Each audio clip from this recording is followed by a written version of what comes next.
Hi, നമസ്കാരം. ശ്രീ സായി സച്ചരിതം അധ്യായം 13. കൂടുതൽ സായി ലീലകൾ. സുഖക്കേടുകൾ മാറ്റി. 1. ഭീമാജി പട്ടേൽ. 2. ബാല ഷിംപി. 3. ബാപ്പു സാഹേബ് ബ്രൂട്ടി. 4. ആനന്ദി സ്വാമി. 5. കാക്ക മഹാജനി. ഹർദയിലെ ദത്തോപാന്ത്. മായയുടെ അചിന്ത്യാശക്തി. ബാബയുടെ വാക്കുകൾ ഹ്രസ്വവും ഋജുവും അർത്ഥവത്തും അഗാധവും സുശക്തവും കൃത്യവുമായിരുന്നു. അദ്ദേഹം സദാ തൃപ്തനും ഒന്നിനും താല്പര്യമില്ലാത്ത ദേഹവുമായിരുന്നു. അദ്ദേഹം പറയും, ഞാൻ ഫക്കീറായെങ്കിലും ഭാര്യയോ വീടോ ഇല്ലെങ്കിലും എല്ലാം പരിത്യജിച്ച് ഒരു സ്ഥലത്ത് ഇരിക്കുകയാണെങ്കിലും ഒഴിയാത്ത മായ എന്നെ അലട്ടിക്കൊണ്ടിരിക്കുന്നു.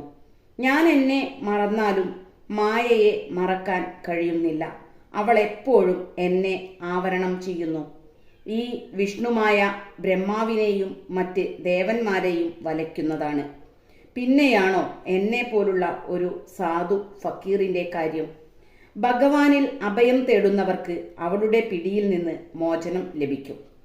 ഇത്തരത്തിലാണ് ബാബ മായയെപ്പറ്റി പറഞ്ഞത്.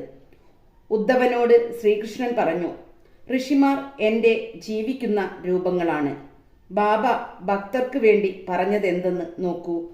ഭാഗ്യവാന്മാരും ദുർവാസന ത്യജിച്ചവരും എൻ്റെ ആരാധനയിൽ വ്യാപൃതരാവുന്നു. നിങ്ങൾ സദാ സായി സായി എന്നു വിളിച്ചാൽ ഞാൻ സപ്തസാഗരങ്ങളും കടത്തിവിടാം. ഈ വാക്കുകളിൽ വിശ്വസിക്കുക. അതുകൊണ്ട് നിങ്ങൾക്ക് നേട്ടമേ ഉണ്ടാവൂ. ആരാധിക്കാൻ യാതൊരു ഒരുക്കങ്ങളും ആവശ്യമില്ല. 8 കൂട്ടം 16 കൂട്ടം ഒരുക്കങ്ങൾ. എവിടെ പരിപൂർണ ഭക്തിയുണ്ടോ അവിടെ ഞാൻ വിശ്രമിക്കുന്നു. ഇനി സായിക്ക് അർപ്പിക്കപ്പെട്ടവർക്ക് സായി എന്തു ചെയ്തു എന്ന് വായിക്കുവിൻ. ഭീമാജി പട്ടേൽ. പൂണെ ജില്ലയിൽ ജുംനാർ താലൂക്കിലെ നാരായണൻ ഗാവോൺ എന്ന സ്ഥലത്തെ ഭീമാജി പാട്ടീൽ എന്നൊരാൾക്ക് 1908 കഠിനവും മാറാത്തതുമായ നെഞ്ചുവേദനയുണ്ടായി. ഒടുവിൽ അത് ക്ഷയമായി മാറി. പല ചികിത്സകളും ചെയ്തിട്ടും ഒരു ഭേദവുമുണ്ടായില്ല. എല്ലാ ആശയും നഷ്ടപ്പെട്ട് ദൈവത്തെ മാത്രം ഭജിക്കാൻ തുടങ്ങി. പ്രഭോ നാരായണ രക്ഷിക്കണേ എന്ന്. കാലം നന്നാവുമ്പോൾ ദൈവത്തെ ഓർമ്മിക്കില്ലെങ്കിലും കഷ്ടകാലത്ത് ദൈവത്തെ വിളിക്കുക പതിവാണല്ലോ. അങ്ങനെ ഭീമാജി ഈശ്വരഭജനം തുടങ്ങി. അയാൾ ബാബ ഭക്തനായ നാനാ സാഹേബ് ചന്ദോർക്കറെ കണ്ടു. ഇതിനെപ്പറ്റി ചോദിക്കാൻ ആലോചിച്ചു. അങ്ങനെ സുഖക്കേടിൻ്റെ എല്ലാ വിവരവും ഉൾക്കൊള്ളിച്ച് ചന്ദോർക്കർക്ക് അയാൾ ഒരു കത്തെഴുതി അഭിപ്രായം ആരാഞ്ഞു. അതിനു മറുപടിയായി ഇനി ബാബയുടെ കാൽക്കൽ ശരണം പ്രാപിക്കലല്ലാതെ വേറെ വഴിയില്ലെന്ന് എഴുത്തും കിട്ടി. നാനാ സാഹേബിന്റെ നിർദ്ദേശാനുസരണം ഷിർദിക്ക് പോകാനൊരുങ്ങി. അയാളെ ഷിർദിക്ക് കൊണ്ടുവന്ന് ബാബയുടെ മുന്നിൽ എത്തിച്ചു. നാനാ സാഹേബും ശ്യാമയും അന്നേരം അവിടെ ഉണ്ടായിരുന്നു. ബാബ അത് പൂർവകർമ്മ ഫലമാണെന്ന് പറഞ്ഞ് ആദ്യം ഇടപെടാൻ വിസമ്മതിച്ചു. അപ്പോൾ രോഗി നിരാശയോടെ മറ്റാരും ശരണമില്ലെന്നും ദയ കാണിക്കണമെന്നും പറഞ്ഞ് കരയാൻ തുടങ്ങി. ബാബയുടെ ഹൃദയം അലിഞ്ഞു. നിൽക്കൂ, നിരാശപ്പെടേണ്ട, നിന്റെ കഷ്ടം അവസാനിച്ചിരിക്കുന്നു. എത്രമാത്രം കഷ്ടത്തിലും കുഴപ്പത്തിലുമായാലും ഒരുത്തൻ ഈ മസ്ജിദിൽ കാലുവച്ചാൽ പിന്നെ അവൻ സന്തോഷത്തിലേക്ക് നീങ്ങുകയായി. ഇവിടുത്തെ ഫക്കീർ ദയാലുവാണ്. അദ്ദേഹം എല്ലാ സുഖക്കേടും മാറ്റി എല്ലാവരെയും പ്രേമത്തോടും ദയയോടും കൂടി സംരക്ഷിക്കും എന്നു പറഞ്ഞു. 5 മിനിറ്റ് കൂടുമ്പോൾ രോഗി രക്തം ഛർദ്ദിക്കുമായിരുന്നു. പക്ഷേ ബാബയുടെ മുന്നിൽ അയാൾ ഛർദ്ദിച്ചില്ല. ബാബ ദയാദാക്ഷിണ്യത്തോടെ ഈ വാക്കുകൾ പറഞ്ഞതോടുകൂടി രോഗം കുറയാൻ തുടങ്ങി. ബാബ അയാളോട് ഭീമാബായിയുടെ വീട്ടിൽ താമസിക്കാൻ പറഞ്ഞു. അത് സൗകര്യമോ ആരോഗ്യകരമോ ആയ വീടായിരുന്നില്ലെങ്കിലും ബാബയുടെ വാക്ക് അനുസരിച്ചേ തീരൂ. അയാൾ അവിടെ താമസിക്കെ 2 സ്വപ്നാനുഭവങ്ങളെ കൊണ്ട് ബാബ അയാളുടെ സുഖക്കേട് മാറ്റി. ഒരു സ്വപ്നത്തിൽ അയാൾ കുട്ടിയായിരിക്കെ ക്ലാസ്സിൽ പാഠമാല ചൊല്ലാത്തതിന് അധ്യാപകന്റെ കയ്യിൽ നിന്ന് കഠിനമായ ദണ്ഡനം കിട്ടിയതായി കണ്ടു. രണ്ടാമത്തെ സ്വപ്നത്തിൽ ആരോ ഒരാൾ ഭാരമേറിയ ഒരു കല്ല് നെഞ്ചത്തിട്ടുരുട്ടി അതിയായ ദണ്ഡനം അനുഭവിച്ചതായും കണ്ടു. ഈ രണ്ടു സ്വപ്നാനുഭവങ്ങളെ കൊണ്ടുണ്ടായ വേദന കൊണ്ട് അയാളുടെ സുഖക്കേട് മുഴുവൻ മാറി. അയാൾ ആരോഗ്യവാനായി വീട്ടിലേക്ക് മടങ്ങി. അയാൾ കൂടെ ഷിർദിയിൽ വന്ന് ബാബയുടെ അത്ഭുതകൃത്യത്തെ സ്മരിച്ച് കൃതജ്ഞതാപൂർവം ബാബയെ വണങ്ങും. മഹാരാഷ്ട്രയിൽ സാധാരണ ജനങ്ങൾ അവരുടെ വീട്ടിൽ 2 ആഴ്ച കൂടുമ്പോഴോ മാസത്തിലൊരിക്കലോ സത്യനാരായണ പൂജ നടത്താറുണ്ട്. ഈ ഭീമാജിയാണ് സായി സത്യവ്രത പൂജ സത്യനാരായണ പൂജയ്ക്ക് പകരം അയാളുടെ വീട്ടിൽ വെച്ച് ആദ്യമായി നടത്താൻ തുടങ്ങിയത്. ബാലഗണപത് ഷിംപി. മറ്റൊരു ബാബാ ഭക്തനായ ബാലഗണപത് ഷിംപിക്ക് മാറാത്ത ഒരു തരം മലമ്പനിയായിരുന്നു. പല മരുന്നുകളും പ്രയോഗിച്ചിട്ടും ഫലമുണ്ടായില്ല. പനി മാറുന്നില്ലെന്ന് കണ്ടപ്പോൾ ബാബയുടെ അടുത്തേക്കോടി ശരണം പ്രാപിച്ചു.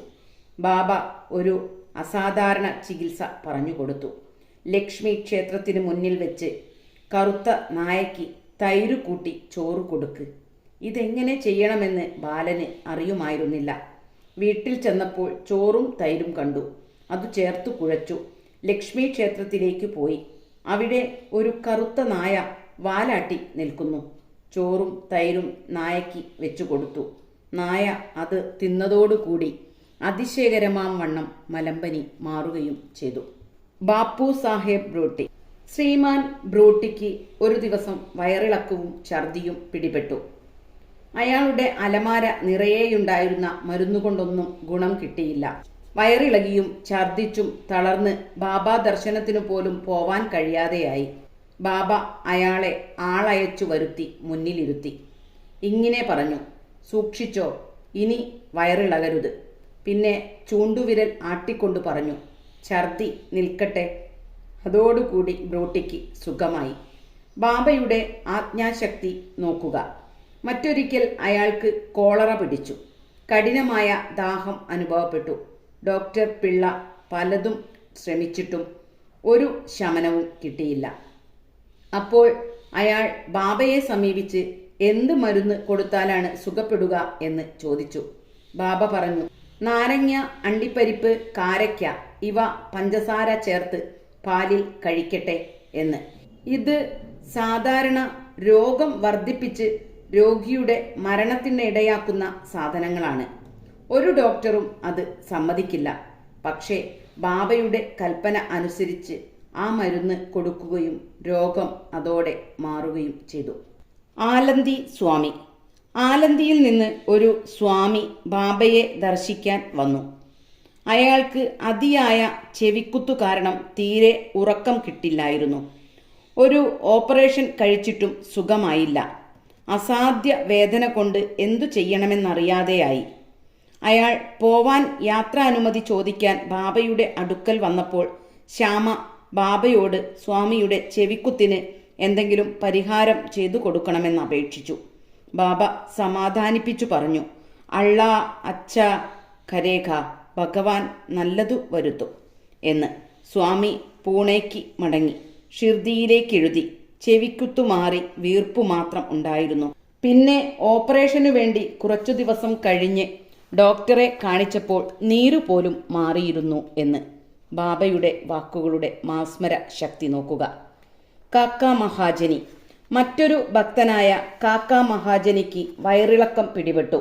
ബാബയുടെ ഒരു സേവനം മുടക്കാതിരിക്കാൻ അയാൾ മസ്ജിദിന്റെ മൂലയിൽ തന്നെ ഒരു പാത്രം വെള്ളം വെച്ച് വെളിക്ക് പോവാൻ തോന്നുമ്പോഴെല്ലാം പോയി മസ്ജിദിൽ കഴിച്ചുകൂട്ടി. ബാബയ്ക്ക് എല്ലാം അറിയുന്നതുകൊണ്ട് ഉടനെ സുഖപ്പെടുത്തുന്നുവെന്ന് വിശ്വസിച്ച് അയാളൊന്നും ബാബയോട് പറഞ്ഞില്ല. മസ്ജിദിന്റെ മുന്നിലെ മുറ്റം പണി ബാബ അനുവദിച്ചിരുന്നു. പക്ഷേ പണി തുടങ്ങിയപ്പോൾ ബാബയ്ക്ക് കോപം വന്ന് ഉച്ചത്തിൽ അലറി. എല്ലാവരും പേടിച്ചോടി. കാക്ക മഹാജനിയും ഓടാൻ തുടങ്ങുമ്പോൾ ബാബ കയറിപ്പിടിച്ച് ബാബ അവിടെ ഇരുത്തി. ആ ബഹളത്തിൽ ആരോ അവിടെ ഒരു സഞ്ചിയിൽ കുറെ കടല ഇട്ടുപോയിരുന്നു. ബാബ ഒരു പിടി കടല എടുത്ത് തിരുമ്മി തോൽ മുഴുവൻ ഊതിക്കളഞ്ഞ് കാക്കയെ കൊണ്ട് തീറ്റിച്ചു. ചീത്ത പറയലും കടല തീറ്റലും ഒരുമിച്ച് നടന്നുകൊണ്ടിരുന്നു. ബാബയും കുറച്ച് കടല തിന്നു. കടല തിന്നു കഴിഞ്ഞപ്പോൾ തനിക്ക് ദാഹിക്കുന്നു. വെള്ളം വേണമെന്ന് കാക്കയോട് പറഞ്ഞു. കാക്ക ഒരു പാത്രം നിറയെ വെള്ളം കൊണ്ടുവന്നു. ബാബ കുറച്ചു കുടിച്ചു. ബാക്കി കാക്കയോട് കുടിക്കാൻ പറഞ്ഞു. പിന്നെ ബാബ പറഞ്ഞു, ഇപ്പോൾ നിന്റെ വയറിളക്കം മാറി. ഇനി മുറ്റം പണി നോക്കിക്കോ. അപ്പോഴേക്കും ഓടിപ്പോയവർ മടങ്ങി വന്നു. കാക്കയുടെ വയറിളക്കം മാറി. എല്ലാവരും കൂടി പണിയെടുക്കാൻ തുടങ്ങി. കടല വയറിളക്കത്തിന് മരുന്നാണോ? ഡോക്ടർമാരുടെ അഭിപ്രായത്തിൽ കടല സുഖക്കേട് വർദ്ധിപ്പിക്കും. ഇതിലും മറ്റു കാര്യങ്ങളിലെന്ന പോലെ ബാബയുടെ വാക്കാണ് യഥാർത്ഥ മരുന്ന്. ഹർദയിലെ ദത്തോപാന്ത്. ഹർദയിലെ ദത്തോപാന്ത് എന്നൊരാൾ 14 വർഷങ്ങളായി വയറ്റിൽ വേദന അനുഭവിക്കുകയായിരുന്നു. ഒരു മരുന്നുകൊണ്ടും ഗുണം കിട്ടിയില്ല. ബാബ ദർശനമാത്രയിൽ സുഖക്കേട് ഭേദമാക്കുമെന്ന് കേട്ട് അയാൾ ഷിർദിയിലേക്കോടി. ബാബയുടെ കാൽക്കൽ വീണു. ബാബ ദയാപൂർവം കടാക്ഷിച്ച് അനുഗ്രഹിച്ചു. ബാബ തലയ്ക്ക് കൈവച്ച് അനുഗ്രഹിക്കുകയും ഉതി കൊടുക്കുകയും ചെയ്തപ്പോൾ അയാൾക്ക് സുഖക്കേട് മാറി. പിന്നീട് ഒരിക്കലും ആ സുഖക്കേടുണ്ടായില്ല. അധ്യായ അവസാനത്തിൽ 3 സംഭവങ്ങളും കൂടി പറഞ്ഞിട്ടുണ്ട്. മാധവറാവു ദേശ്പാണ്ഡെക്ക് മൂലക്കുരുവായിരുന്നു. ബാബ അയാൾക്ക് സുന്നാമുഖി കഷായം കൊടുത്തു. അയാൾക്ക് സുഖമായി. 2 കൊല്ലം കഴിഞ്ഞ് വീണ്ടും വന്നപ്പോൾ അയാൾ ബാബയോട് ചോദിക്കാതെ അതേ കഷായം കഴിച്ചു. അതുകൊണ്ട് സുഖക്കേട് വർദ്ധിച്ചു. പിന്നീട് ബാബ അനുഗ്രഹിച്ചു. സുഖക്കേട് മാറ്റി. കാക്ക മഹാജനിയുടെ അനുജൻ ഗംഗാധർ പന്ത് വളരെ കാലം വയറ്റിൽ വേദന അനുഭവിച്ചു. ബാബയെപ്പറ്റി കേട്ട് അയാൾ ഷിർദിയിൽ വന്ന് സുഖക്കേട് മാറ്റാൻ പ്രാർത്ഥിച്ചു. ബാബ വയർ തൊട്ട് പറഞ്ഞു, ദൈവം മാറ്റിത്തരും. അന്നു മുതൽ വയറ്റിലെ വേദന പൂർണ്ണമായും സുഖപ്പെട്ടു. നാനാസാഹേബ് ചന്ദോർക്കർക്കും ഒരിക്കൽ കഠിനമായ വയറ്റിൽ വേദനയുണ്ടായി. രാവും പകലും വിശ്രമമില്ലാതെ നരകിച്ചു. ഡോക്ടർമാർ കുത്തിവെച്ചിട്ടും സുഖം കിട്ടിയില്ല. അപ്പോൾ ബാബയെ സമീപിച്ചു. ബാബ ബുർഫി എന്ന മധുര പലഹാരം നെയ് കൂട്ടി കഴിക്കാൻ പറഞ്ഞു. ഇതുകൊണ്ട് സുഖക്കേട് മാറി. ഈ കഥകളിൽ നിന്നും യഥാർത്ഥ മരുന്ന് ബാബയുടെ വാക്കും അനുഗ്രഹവുമാണെന്നും അല്ലാതെ കഴിച്ച മരുന്നല്ലെന്നും തെളിയുന്നു. ശ്രീ സായിയെ നമിക്കുവിൻ. ലോകശാന്തി ഭവിക്കട്ടെ.